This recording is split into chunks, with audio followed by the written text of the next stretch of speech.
Okay, thank you very much to Mr. Sanjay Puri and USINPAC and FIIDS for inviting me here today and for you all taking time out of your busy schedules to be here. So the key to a successful transition in Afghanistan, I believe, is U.S. commitment to sustaining the gains that have already been made in the country and to ensuring that the Taliban do not again become the predominant power in the country. So in short, the U.S. must not repeat the same mistake it made nearly 20 years ago when it disengaged abruptly from Afghanistan. And we especially shouldn't do that when we've invested so much blood and treasure into the country over the last 11 years. And there is a genuine risk of the Taliban reestablishing its power base and facilitating the revival of al-Qaeda if the U.S. does not handle this transition carefully and responsibly.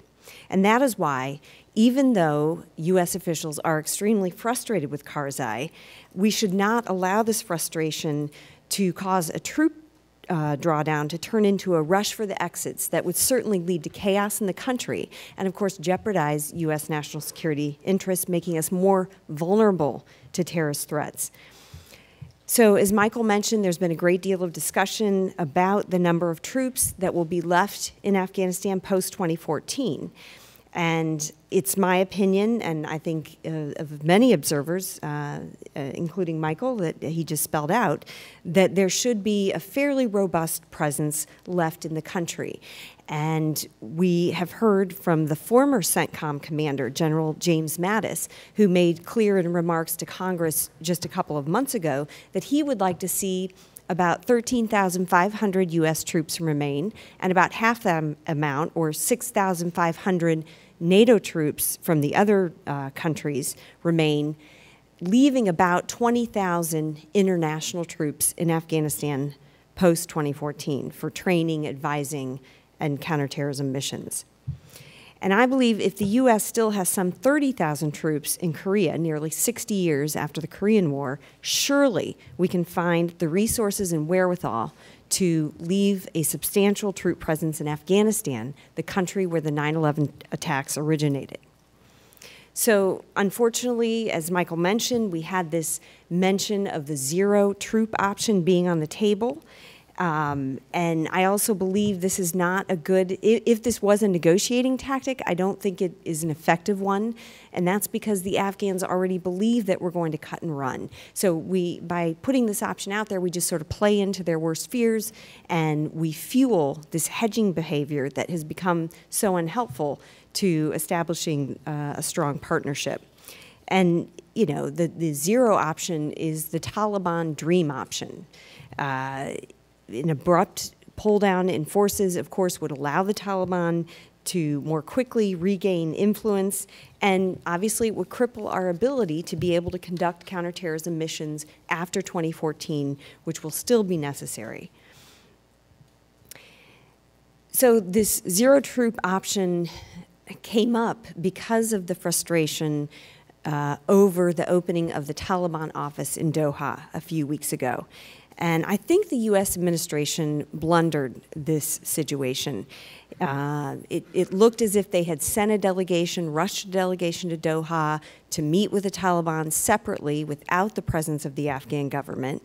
And it seemed to be playing into the hands of the Taliban, whose long-sought objective is to cut the Karzai administration out of these talks. And the second problem was the Taliban scored a public relations victory. They raised their flag, the flag that represented their 5-year rule in Afghanistan in the late 90s. And this all, frustrated Karzai badly and forced him to pull out of the bilateral security agreement talks, thus fulfilling another Taliban goal, which is to drive a wedge between the U.S. and Afghan governments.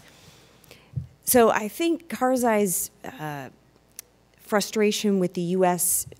Looking as if it's talking unilaterally to the Taliban is understandable. However, his decision to pull out of the security talks certainly was not beneficial, and I think it's like him cutting off his nose to spite his face. He himself knows that maintaining an international troop presence in Afghanistan post-2014 is essential to the stability of the Afghanistan state. Would you like me? Are you sure? Okay. So the Taliban has shown very little sign that it is ready to compromise for peace in Afghanistan. They appear to believe they are winning the war in Afghanistan and simply need to wait out U.S. and NATO forces. And their primary goals for engaging the U.S. appear to be simply releasing their prisoners and getting the U.S. to withdraw its troops more quickly. Moreover, we have not seen any letdown in the violence, which would help prepare an environment conducive to talks.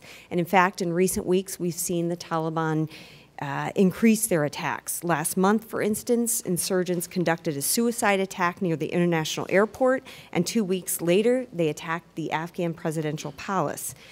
So all signs indicate that the Taliban is committed to violence and really has no real interest in participating in a peaceful political process. Now, this is not to say that the U.S. should not leave the door open for talks. It's merely to acknowledge that the chances for a peaceful political negotiation with the Taliban, those chances are just very low at the moment. So aside from troop withdrawals in 2014, I think the most important event in Afghanistan will be the elections. This is an opportunity for a relatively peaceful democratic transition. The U.S. certainly should be providing technical support as well as regular statements indicating the importance of a fair and impartial process, and demonstrate to the Afghans that the U.S. would not tolerate the cancellation or delay of the elections beyond April 2014. Now, ensuring women's participation in the electoral process is also absolutely crucial. One of the key tools the Taliban use to instill fear in the Afghan population and consolidate their power base is the subjugation of women. They did this in the 1990s by forcing harsh rules on women, banning girls' education, banning women from working outside of the home, and even denying women access to health care. And there are few signs that they would do anything differently now. That is why it is so important to not lose the gains that have been made for women over the last 10 years.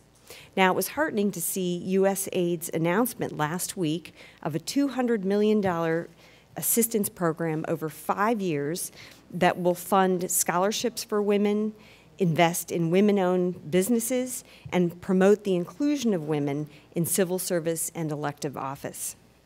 So in talking about women and their role in Afghan society, we are not merely dealing with a side issue of little consequence.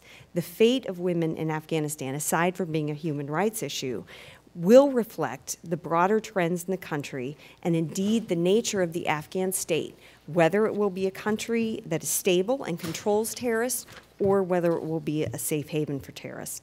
Now, let me just end with a few words about Pakistan.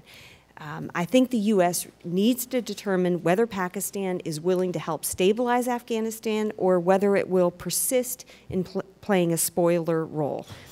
There continues to be close ties between the Pakistan military and, for instance, the Haqqani network that attacks coalition Afghan forces and Afghan civilians. So I think that we need to strengthen the conditions on our military aid, and in particular, target the coalition support funds. These are the funds that the U.S.